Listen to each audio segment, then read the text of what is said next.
Hey guys, what's up? I actually just got done meeting with the seller of a laundromat and I wanted to make a quick video because every time someone sends me a business listing, they always say, do you think this is a good idea?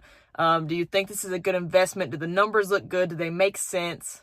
And the truth is I can usually tell in about 5 minutes because before I buy any business, I always look at 3 numbers. If those 3 numbers don't make sense, I don't care how cool the business sounds, I'm out. Most people don't buy bad businesses because they're careless. They buy bad businesses because they are focused on the wrong stuff. When people think about buying a business, they usually focus on revenue, just the general vibe of the business, and what the broker says is possible. I don't do that anymore, and after analyzing hundreds of deals for my students and myself, I finally realized you can really ignore 90% of the noise if you just anchor on the 3 numbers that actually matter. So the first number I look at is annual net cash flow. Not monthly, not projected, annual. I want to know over a full year, after expenses, after maintenance, after payroll, how much money does this business actually keep? Annual numbers smooth out the lies. Because really any business can look good over a month. But annual numbers matter more because seasonality is very real. Repairs are not evenly spread out. You may have 1 month where there's no repairs. You may have another month where you had 7 repairs.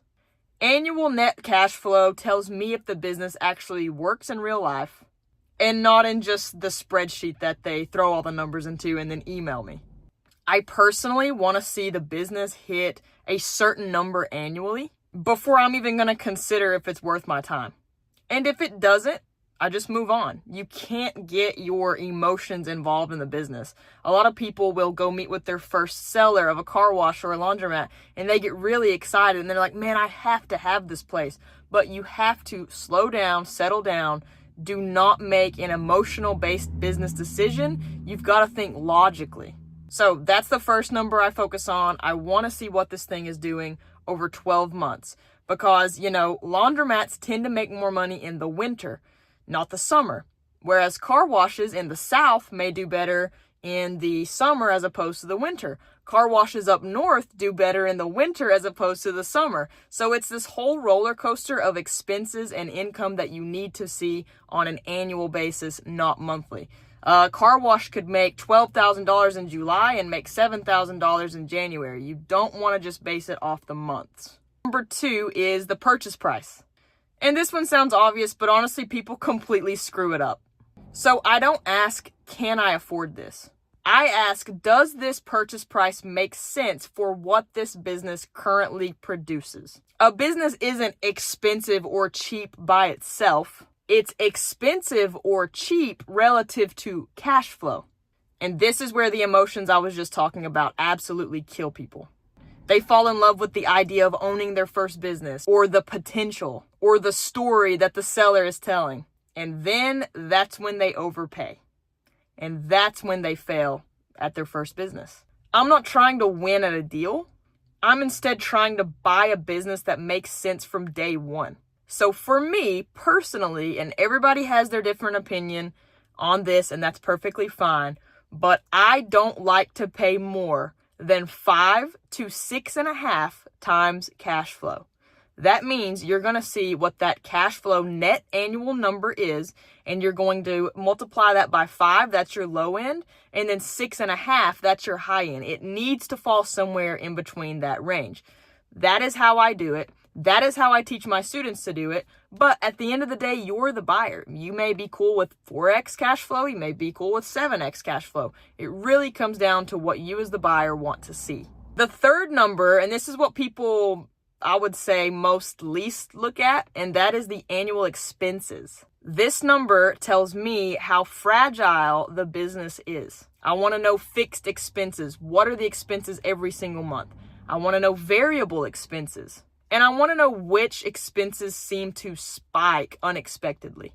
Because a business that has high expenses really has 0 room for mistakes. That's dangerous. I don't want to buy a business where one repair, one slow season, or one bad decision puts me in absolute panic mode. Like, if you're dealing with a business like that, your margins are way too thin.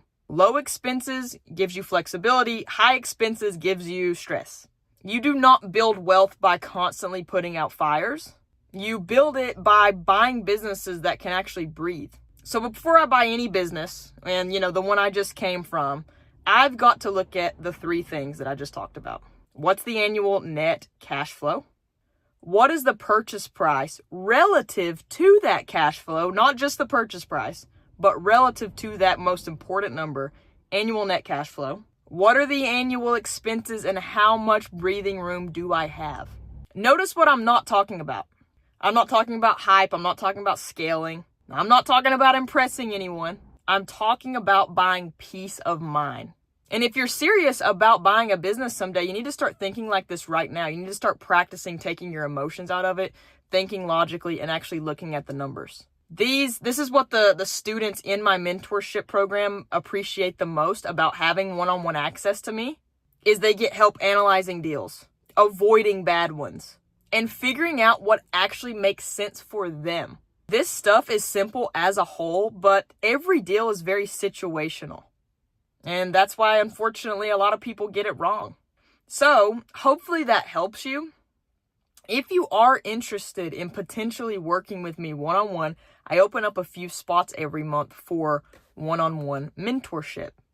So if you're interested in learning more, seeing if you're a good fit for me, potentially I'm a good fit for you, click the link down in the description. You can apply there, read through, see if you like what you see, and, get my help analyzing deals, structuring offers, and have 24/7 access to us. But anyways, that's it. Just wanted to hop back in the car here and make this quick video because I was just thinking about all the things that people do wrong in stepping into meetings like I just got out of. And, now I'm going to go home. I'm going to get on my computer. I'm going to use my deal calculator to analyze this. And it just got me thinking, I want to share what it is specifically I'm looking for when I go out to these meetings and when I get home and I'm actually sitting in front of the numbers. So have a great day. Please like and subscribe, and I will see you in the next one.